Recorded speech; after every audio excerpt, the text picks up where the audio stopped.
नमस्कार। मैं Malti Saxena Biyani group of colleges और गुरु केपीओ वेबसाइट की ओर से आप सभी व्यूअर्स का खैर मकदम करती हूँ।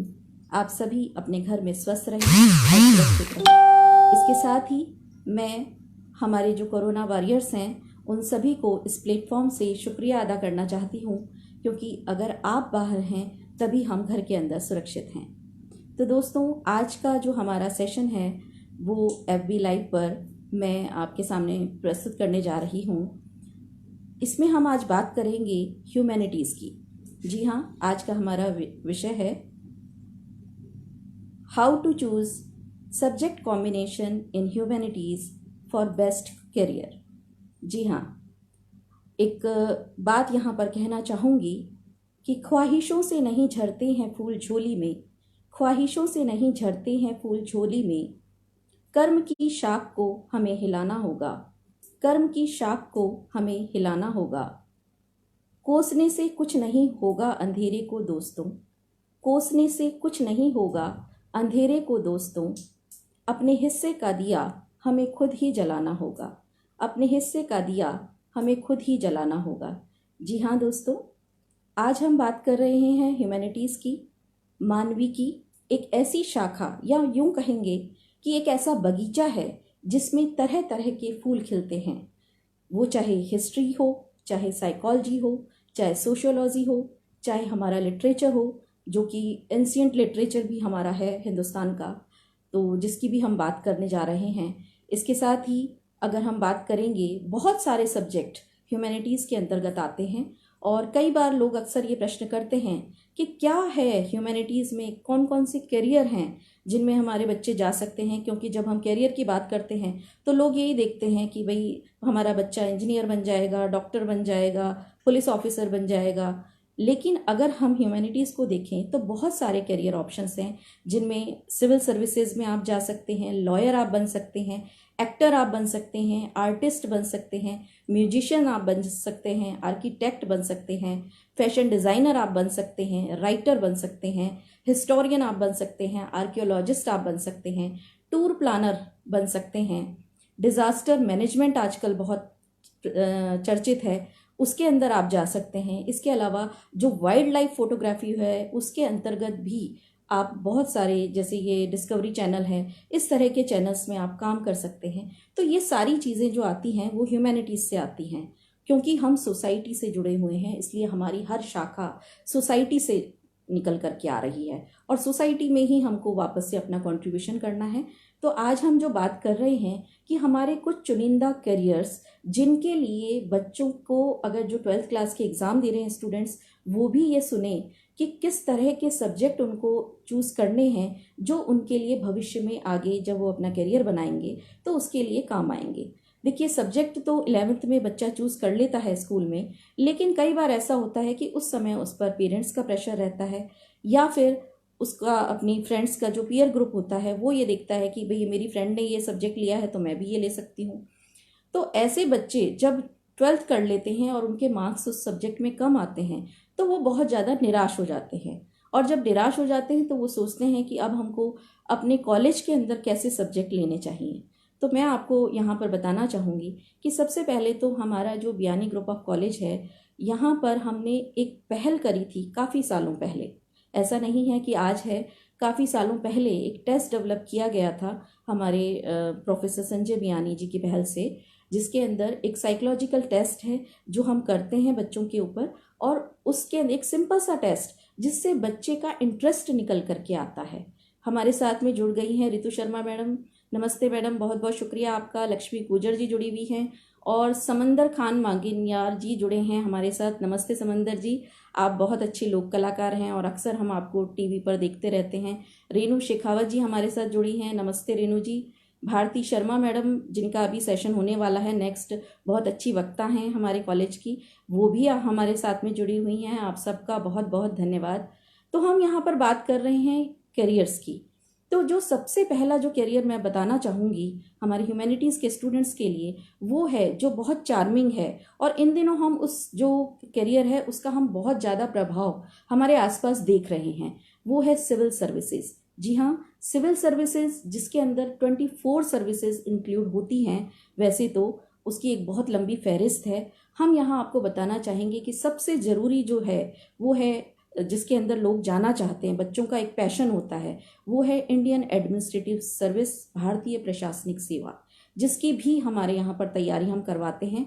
हमारे यहाँ फर्स्ट ईयर से ही, पिछले 2 साल से हमने शुरू किया है कि फर्स्ट ईयर में जो स्टूडेंट्स आते हैं उनको हम कोचिंग का एक मौका देते हैं अपने साथ, जिसमें हम सिविल सर्विसेज की तैयारी हमारे यहाँ पर करवाते हैं।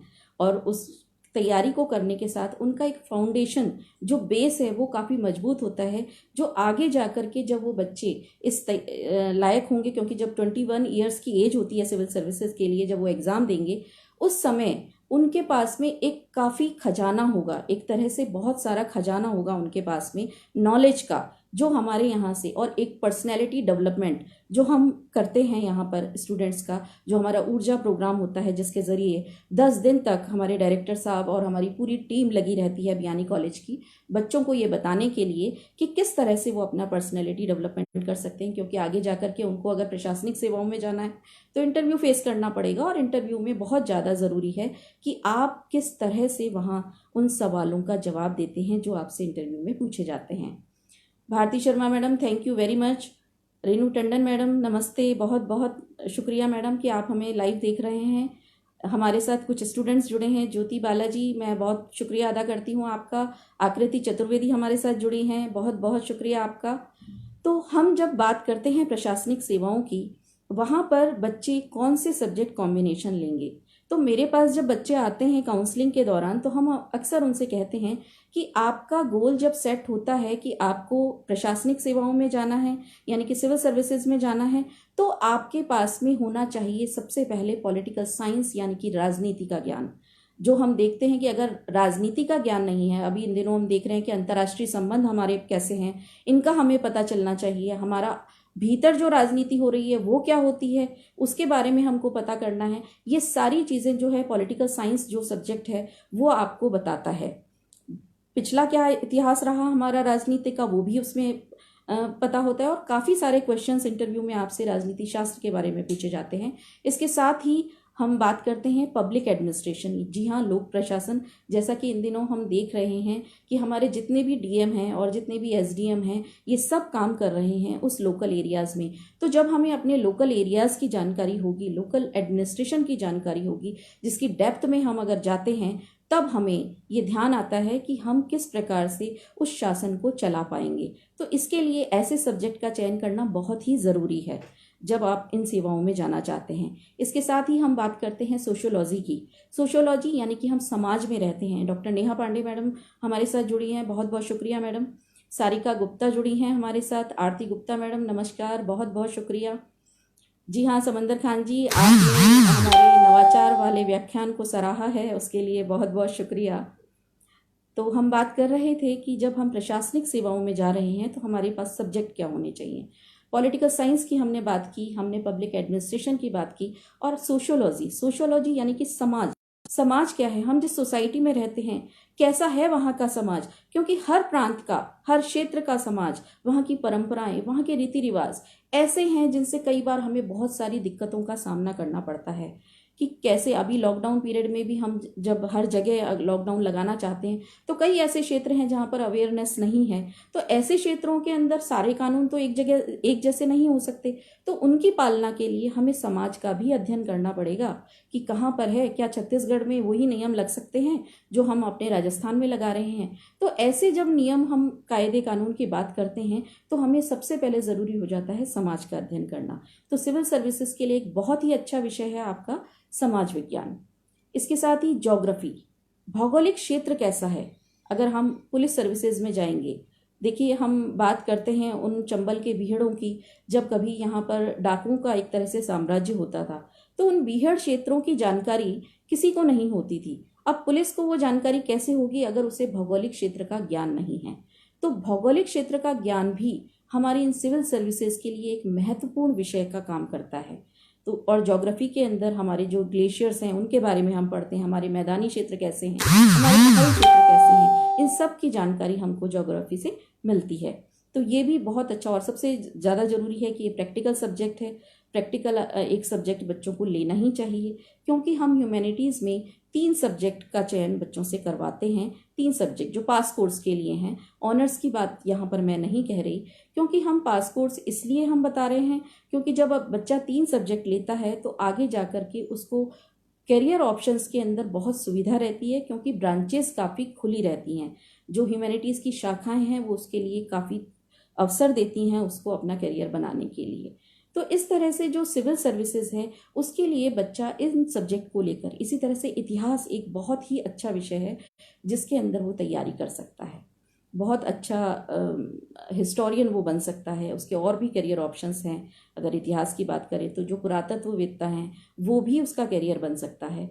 ये सारी चीज़ें जो हैं ये हमारे ह्यूमैनिटीज़ के जो सब्जेक्ट हैं उनमें ही पाई जाती हैं। मुझे ये बात बताते हुए बहुत ही गर्व का अनुभव होता है कि मैं खुद ह्यूमैनिटीज़ की ब्रांच एजुकेशन से हूँ, और इसलिए मैं यहाँ पे बताना चाह रही हूँ कि हम जो टीचर एजुकेटर हैं वो एक सही सलाह, एक सही मार्गदर्शन हम बच्चों को देते हैं। और हमारे यहाँ पर जो काउंसलिंग सेल है वो हमेशा खुला रहता है।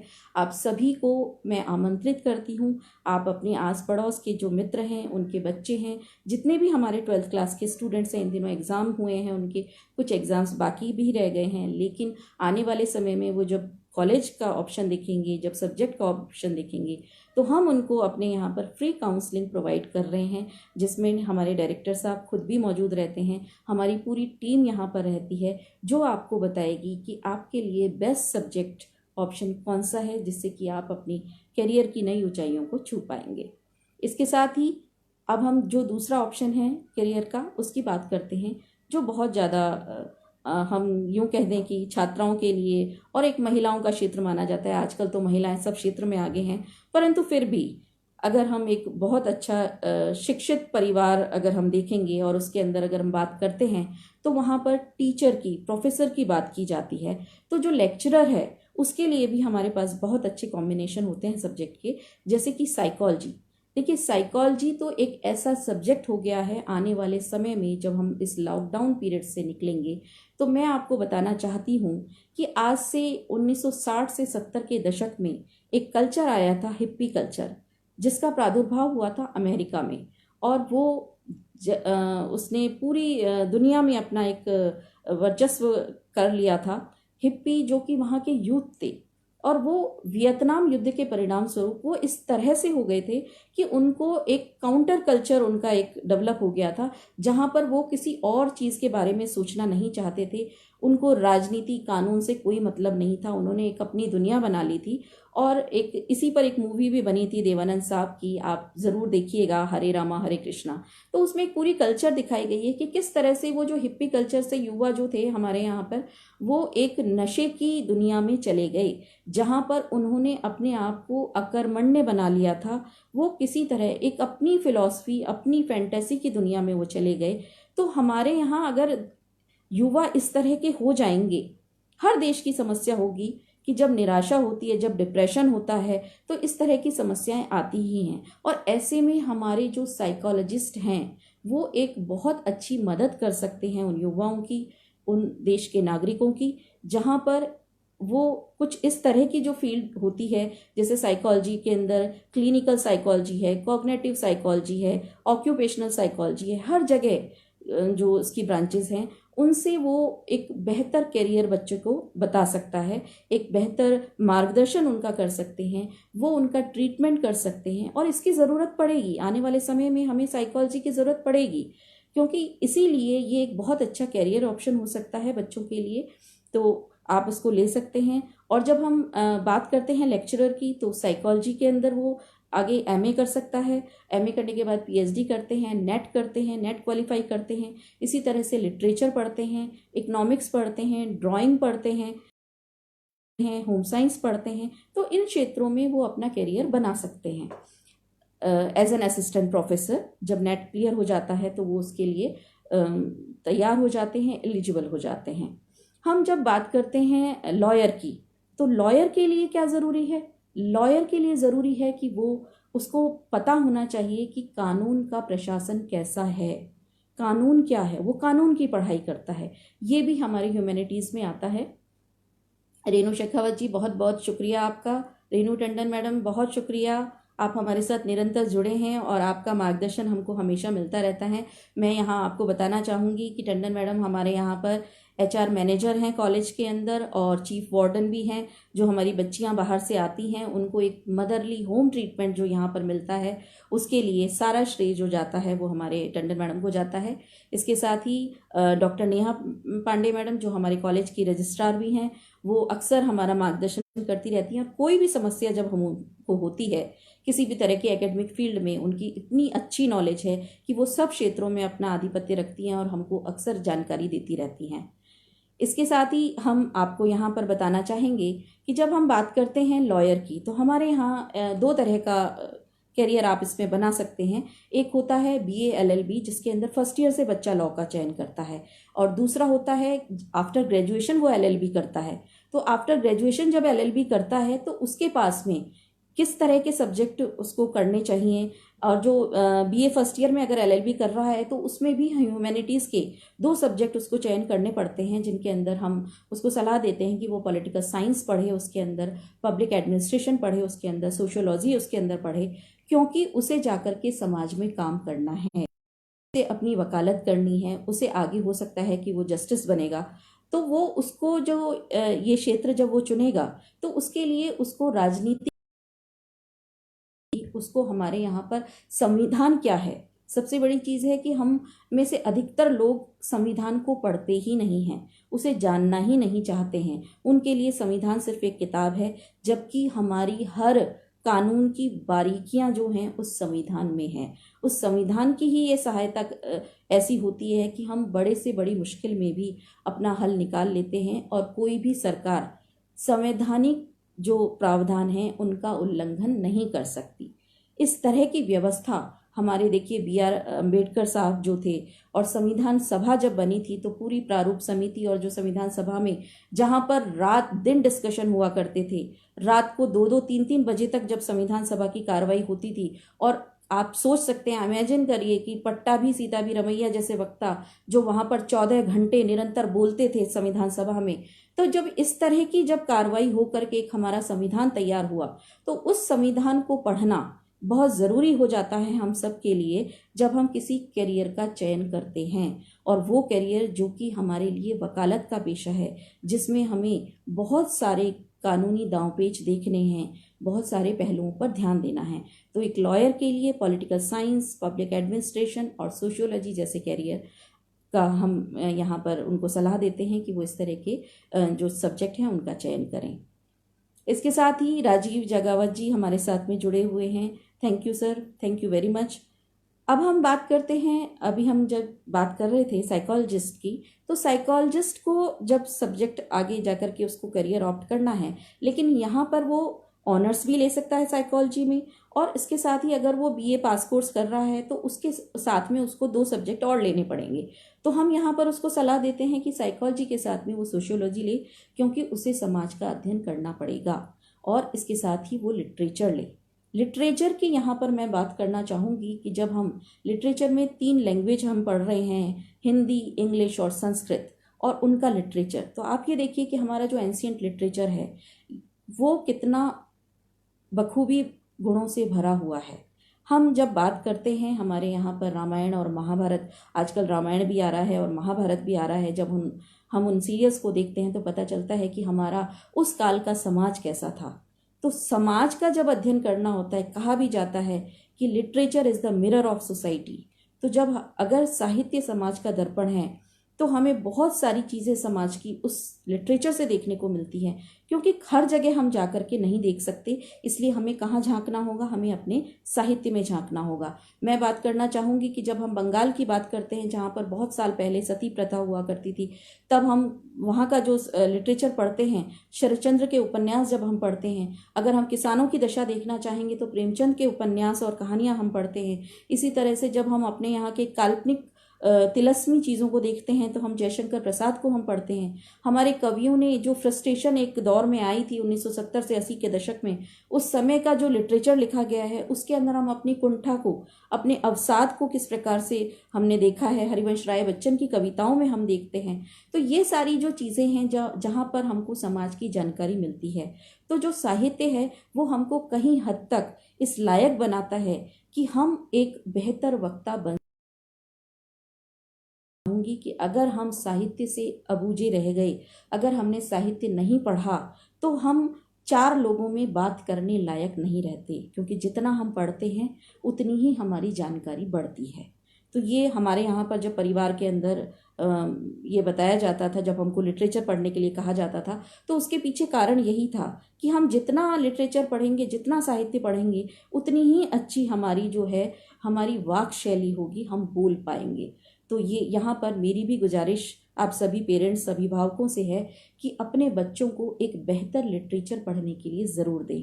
आजकल हमारे यहाँ पर इतना अच्छा बीड़ा उठा रखा है प्रोफेसर संजय बियानी सर ने कि जो रामायण के जो पात्र हैं उनके बारे में वो लिख रहे हैं, श्रीमद् भगवत गीता उन्होंने लिखी है। इसके साथ ही समय समय पर वो काफ़ी अपनी किताबें लिख रहे हैं और अभी कुछ प्रश्न भी तैयार हो रहे हैं चेतना के, जिसके अंदर से जिसमें काफ़ी सारी जानकारी जो है, अद्भुत जानकारी बच्चों को मिलेगी। तो ऐसे जो अच्छे लिटरेचर हैं और अच्छे साहित्यकारों की किताबें आप उनको पढ़ाइए, तो उससे उनकी जानकारी बढ़ेगी। और साथ ही साथ अगर वो लिटरेचर सब्जेक्ट को लेते हैं तो आगे जाकर के वो एक अच्छा करियर बना सकते हैं, वो एक अच्छे प्रोफेसर बन सकते हैं, अच्छे टीचर बन सकते हैं। जब हम टीचर की बात कर रहे हैं तो हम यहाँ बात कर रहे हैं हमारे जो बीएड स्टूडेंट्स हैं। अगर आपको टीचर बनना है तो आप बीएड भी आप करते हैं, उसके अंदर ह्यूमैनिटीज़ के सब्जेक्ट के साथ में बीएड होता है, जहाँ पर आपको ऑप्शन लेने पड़ते हैं अपने सब्जेक्ट के कि आप लिटरेचर में हिंदी लेंगे या इंग्लिश लेंगे या सोशियोलॉजी लेंगे या फिर आप पॉलिटिकल साइंस लेंगे, जो कि जिसको कि सिविक्स टीचिंग भी कहा जाता है। तो ऐसे जो सब्जेक्ट का चयन होता है टीचर बनने के लिए, तो वो टीचर बीएड करेगा 2 साल का, उसके बाद में एक बेहतर टीचर बन पाएगा। परंतु उसके लिए बहुत ज़रूरी है कि वो साहित्य पढ़े, क्योंकि अगर उसने साहित्य पढ़ा है तभी वो अपनी नॉलेज को आगे दे पाएगा, बांट पाएगा। तो इसलिए हम सभी का पढ़ना पढ़ाना ज़रूरी है। और कहा भी जाता है ना कि पढ़ना जो है वो कभी ख़त्म नहीं होना चाहिए, हमेशा अध्ययन हमारा चलते रहना चाहिए।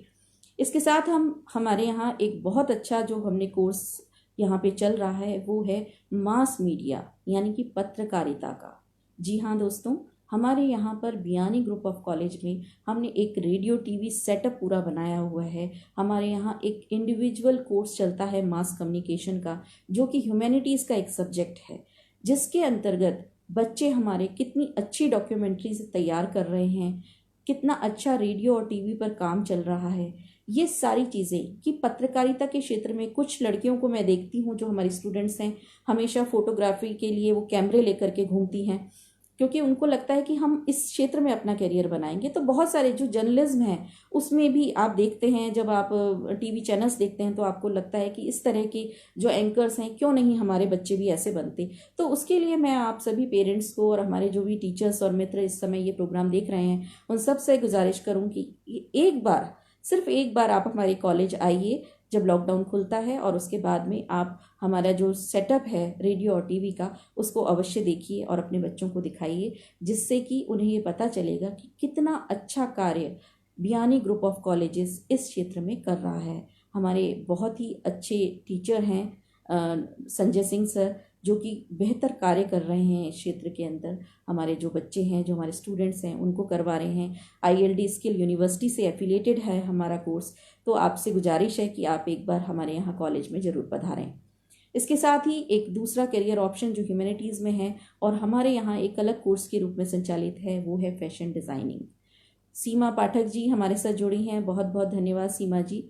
और डॉक्टर रेहाना खान मैडम, मैं आपका बहुत शुक्रिया अदा करती हूँ, आप हमारे इस प्रोग्राम को लाइव देख रहे हैं। तो हम बात कर रहे हैं फैशन डिज़ाइनिंग की। जी हाँ, फैशन डिज़ाइनिंग में हमारे साथ में रितु शर्मा मैडम जुड़े हुए हैं। वो हमारा इस पूरा जो प्रोग्राम है फैशन डिज़ाइनिंग का, उसको बखूबी संभाल रही हैं वो। और इतना अच्छा जो ये बच्चे हमारे करते हैं फैशन डिज़ाइनिंग में, इससे आगे जा कर के हम इनकी जो इंटर्नशिप है जो इनकी ट्रेनिंग हम करवाने वाले हैं उसके लिए हम जो अलग अलग जो हमारे फैशन डिज़ाइनर्स ग्रुप्स हैं उनसे हम बात कर रहे हैं, हमारे जो टेक्सटाइल ग्रुप हैं उनसे हम बात करते हैं इनके लिए। तो ये जो कैरियर है ये आने वाले समय में एक अपार संभावनाएं लेकर के आ रहा है। तो ऐसे जो क्षेत्र हैं जिनमें कि हम आपको एक बेहतर मार्गदर्शन दे सकते हैं, बियानी ग्रुप ऑफ कॉलेज के सौजन्य से मैं मालती सक्सेना आप सभी को एक बार फिर से आमंत्रित कर रही हूँ। देखिए आज समय अभाव है, इस वजह से हम आपको बहुत सारे अभी हमारे ह्यूमैनिटीज़ के करियर ऑप्शंस हैं और ऐसे सब्जेक्ट हैं जिनके बारे में हम आपको यहाँ पर अभी नहीं बता सकते, लेकिन जो नेक्स्ट प्रोग्राम होगा उसके अंदर मैं निश्चित रूप से कुछ और सब्जेक्ट का खुलासा आपके सामने करूँगी और उनकी जितनी भी ब्रांचेस हैं उनके बारे में भी आपको बताऊँगी, जिससे कि आप सभी जो हमारे जो स्टूडेंट्स हैं जो 12th के एग्ज़ाम दे रहे हैं और आगे जाकर के उनको एक बेहतर कैरियर ऑप्शन चुनना है, वो इस प्रोग्राम के ज़रिए उनको लाभ मिलेगा और आगे भी हमारे ऐसे प्रोग्राम होंगे जिससे कि हमारे बच्चों को बहुत ही ज़्यादा लाभ प्राप्त होगा इस फील्ड के अंदर, जिस फील्ड के अंदर वो अपना करियर बनाना चाहते हैं। तो आज हमने जो बात करी है कि जो भी आप ह्यूमैनिटीज़ के 3 सब्जेक्ट आप चूज़ करेंगे वो 3 सब्जेक्ट आपके करियर ऑप्शन को देखते हुए ही होने चाहिए। अगर आप प्रशासनिक सेवाओं में जाना चाह रहे हैं तो आपको political science, public administration, geography, history ऐसे सब्जेक्ट का चयन करना है। अगर आप असिस्टेंट प्रोफेसर लेक्चरर बनना चाहते हैं तो आपको psychology, literature, economics, drawing, music, home science जैसे विषयों का चयन करना चाहिए। अगर आप लॉयर बनने जा रहे हैं तो पॉलिटिकल साइंस और पब्लिक एडमिनिस्ट्रेशन, सोशियोलॉजी जैसे विषय चयन करें। अगर आप साइकोलॉजिस्ट बनना चाहते हैं तो साइकोलॉजिस्ट जो सब्जेक्ट है वो एक मेन स्ट्रीम सब्जेक्ट है। इसके साथ ही आप सोशियोलॉजी और लिटरेचर ज़रूर पढ़ें। इसके साथ ही अगर आप जर्नलिस्ट बनना चाहते हैं तो आप मास कम्युनिकेशन में रेडियो, टीवी, सोशल मीडिया और फोटोग्राफी का चयन कर सकते हैं। इसके साथ ही अगर फैशन डिज़ाइनिंग आप कर रहे हैं तो टेक्सटाइल और पैटर्न मेकिंग आप कर सकते हैं। हिस्ट्री बहुत अच्छा सब्जेक्ट है, उसको आप ज़रूर पढ़िए। तो इतने सारे जो सब्जेक्ट की चॉइसेस हैं वो आपके साथ में हैं और इतनी अनंत संभावनाएं हमारे ह्यूमैनिटीज़ के अंदर आपको देखने को मिलेंगी जो कि शायद किसी अन्य शाखा में नहीं मिलेगी। तो एक बार फिर से आप सबसे मेरा आग्रह है कि ह्यूमैनिटीज़ विषय का चयन करें, ह्यूमैनिटीज़ स्ट्रीम का चयन करें और उसके साथ में आप उन सब्जेक्ट ग्रुप्स का चयन करें जिनके अंदर आप एक बेहतर कैरियर बनाना चाहते हैं। और अगर आपको हमसे कोई मार्गदर्शन की आवश्यकता है तो आप हमसे बात कर सकते हैं। हमारे कुछ नंबर्स आपको मिलेंगे जिन पर आप बात कर सकते हैं। हमारा जो फेसबुक लाइव पेज है उसको लाइक, शेयर और कमेंट जरूर करिएगा। हमारी उम्मीद रहेगी कि हम आगे भी बेहतर से बेहतर कार्यक्रम आपके सामने ला सकें जिससे हमारे जो स्टूडेंट्स हैं उनको बहुत फ़ायदा मिल सके। इसके साथ ही मैं मालती सक्सेना आज आपसे यहीं विदा लेती हूँ। एक नए विषय के साथ आपसे फिर मुलाकात होगी। नमस्कार, शुक्रिया।